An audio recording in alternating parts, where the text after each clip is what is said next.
So, yo, what's up, YouTube world? Yo, it's Jim Flow 316 coming to you from the East Coast. Obviously, you can tell by the coat that I'm wearing. I had to wrestle a bear because it was cold. I needed a jacket. So I pulled the bear over, smacked the hell out of him, and just scuffled. Took the jacket, put it on, now I'm warm.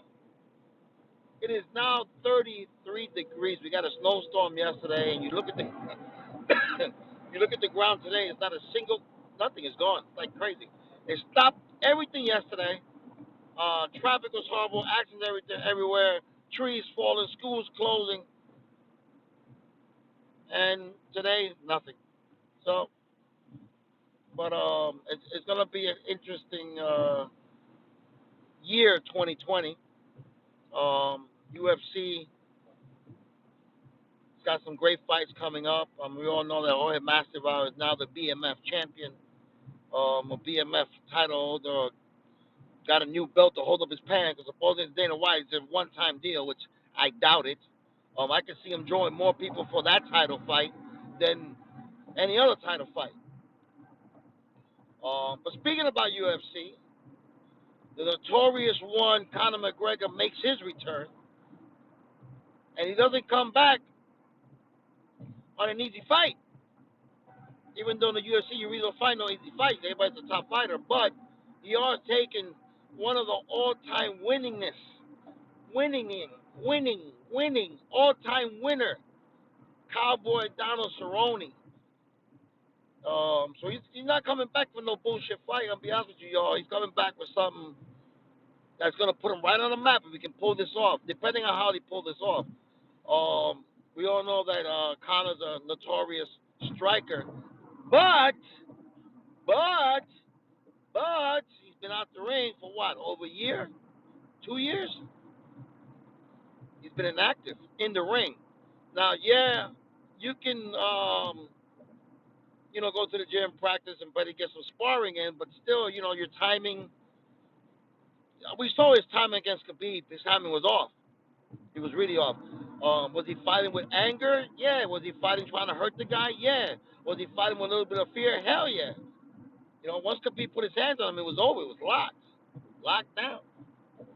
But now you've got the Conor McGregor return against Donald Cerrone, and what I call kind of weird predicament because he's coming in at 170.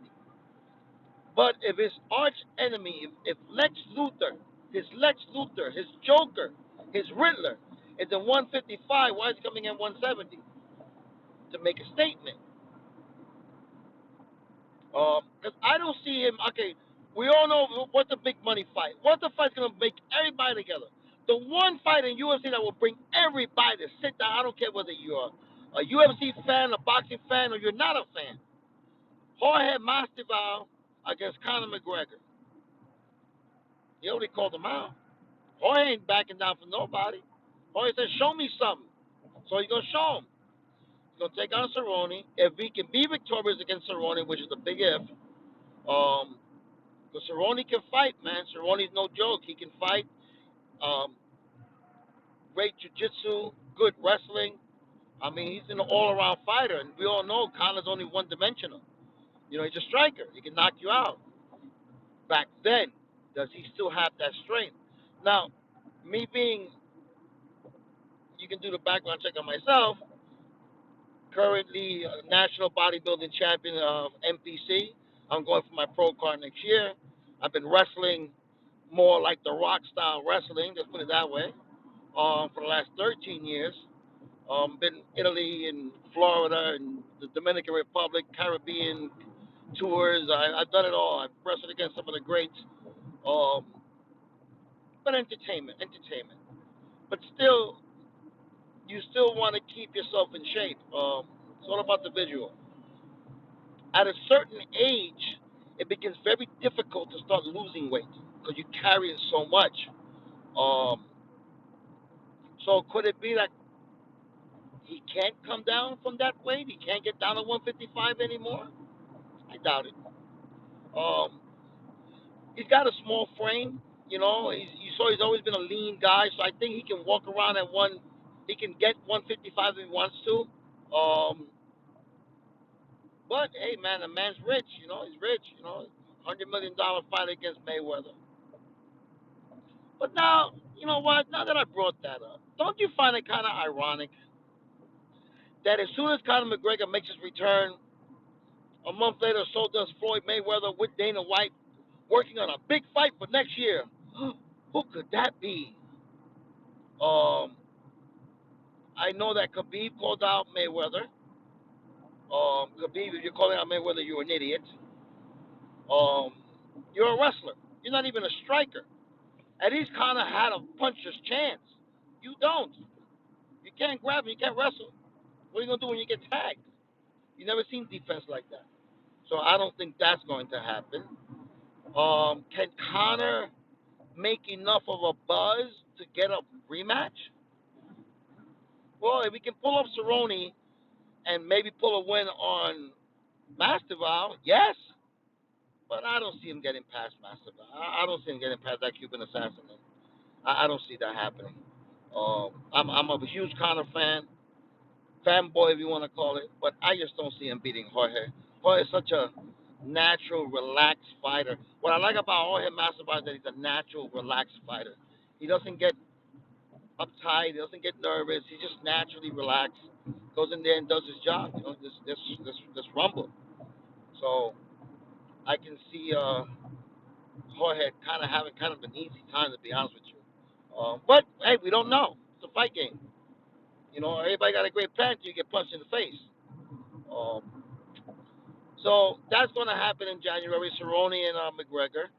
And then we see what happens after that. Um, and that's when all the dominoes begin to pile up one after another until we get that big announcement. Whatever Mayweather's and Dana White's working on.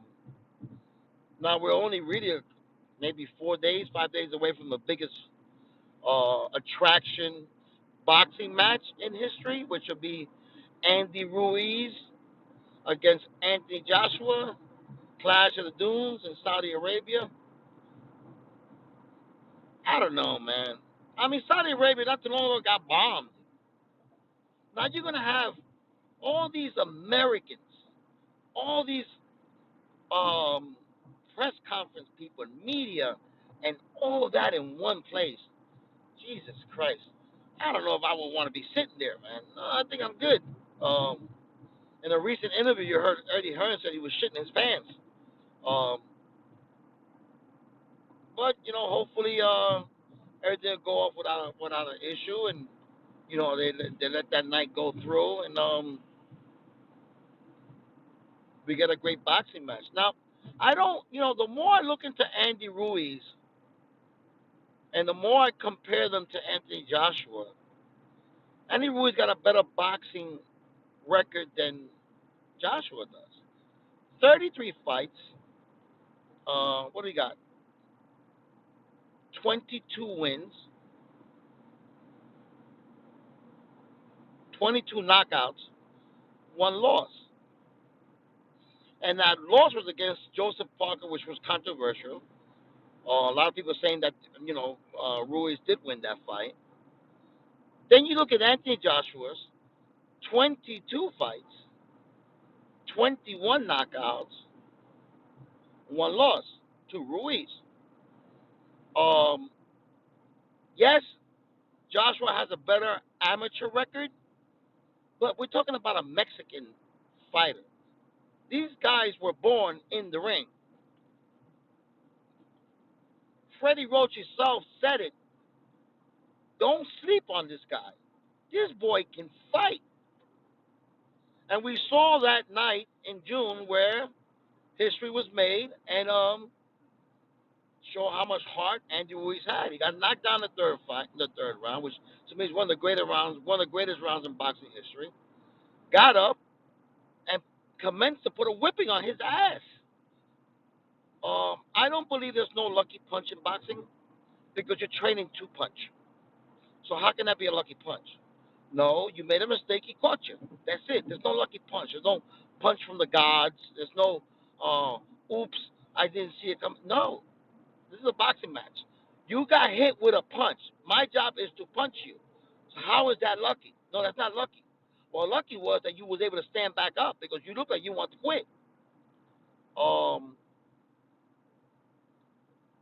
Joshua looks a lot leaner. He's got carrying the facial hair, long hair. You know, his condition looks good. You know, he's got separation in his legs, which kind of tells me he's been doing a lot of work, road work. Um, he's walking around with his sparring partners. A lot of sparring that I heard before. He hates sparring, but he's got sparring now. Um, but so does Andy Ruiz.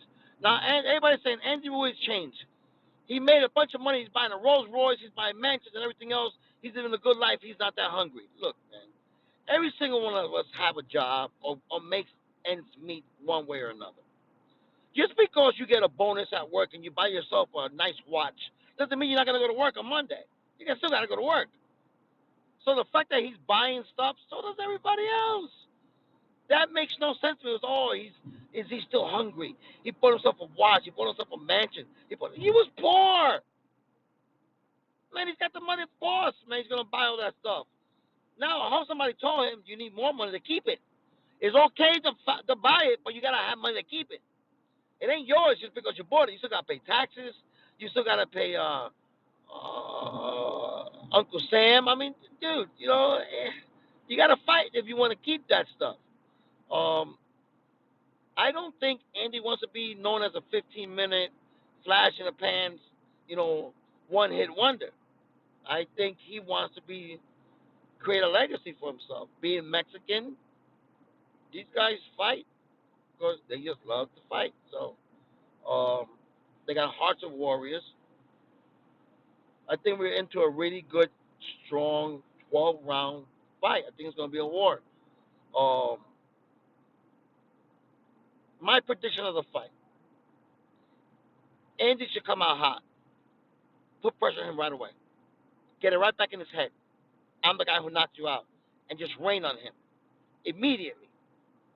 First round, come swinging, scare the shit out of him, make him know, look, I came to fight. Hopefully, you can put in his head a block, and Joshua gets flashbacks of the knockdown, the 4 knockdowns, 5 knockdowns, and gets a little bit gun shy. You know, that's what I would do. I would come out hot, put pressure on him right away, make him nervous.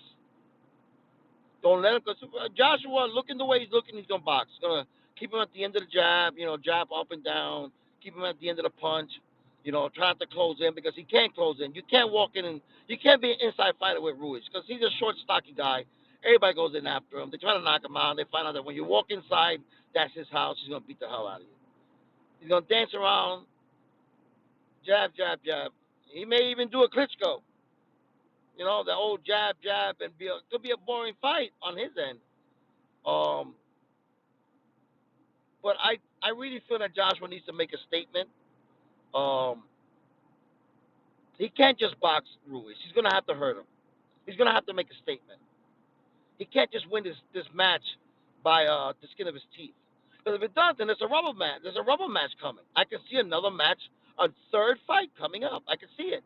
If he fights the way they're saying he's going to fight, I can see a third fight coming up. It could be a trilogy. So a lot of good stuff coming up, man. It's gonna be a great year for fights. Um, of course, we got Ferguson and Khabib. Hopefully, it'll happen this time. Nobody catches a cold or breaks a rib or walks over a carrot and slips and busts their butt. You know, hopefully they can all just put them in a bubble until the fight comes. And again, we got Tyson Fury and Deontay Wilder. Wilder just came off an extremely crazy knockout. This man literally has one. Look, the fight, Deontay Wilder, you got to be perfect for 30 minutes, man. 30 minutes. All he got to do is be perfect for 5 seconds.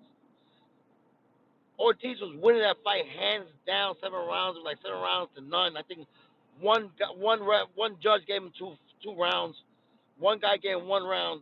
It was that bad of a beatdown, the points. But he had to ride because to really uh, Joshua uses his, Wilder uses his left to get the target, to get the range. Paul and all he was doing it right. He kept putting him. He didn't. He never let him get the range. Never got the timing in because they didn't put his left hand up. He would knock it back down. So he never got it in. But then around the sixth, seventh round, he started letting that go, and then boom, all he needs to get the range is one time right through his block and knocked him out. Silly. No questions asked. No more what ifs. No more babies. It was over. So Fury and Wilder should be another great fight. If Wilder, if Fury shows up, because Fury's at the WWE, he's at UFC, he's all over the place. I also heard that he's having a hell of a good time outside the ring, if you know what I'm saying. He's enjoying himself. Hopefully he didn't fall off the bandwagon. Um, but also there's a lot of rumors in the locker rooms that he's overtraining. He's always keeping himself busy. If he's not learning how to wrestle, he's learning how to fight in UFC. Like, dude, you can be there is such thing as overtraining in boxing where you're sparring too much or, you can never really overtrain as long as you maintain a certain rhythm. But you can overspar. Get hit too much. You're sparring a lot is bad. You're getting hit all the time. Road work, cardio. Yeah, you want to keep that at a minimal. If you're not getting ready for a fight, um, obviously you want to keep your conditioning up. So certain things you can do all the time, every day. Shadow box, hit the bag. I don't see nothing wrong with that. But sparring. Even when you're not fighting, it's not a smart thing to do. So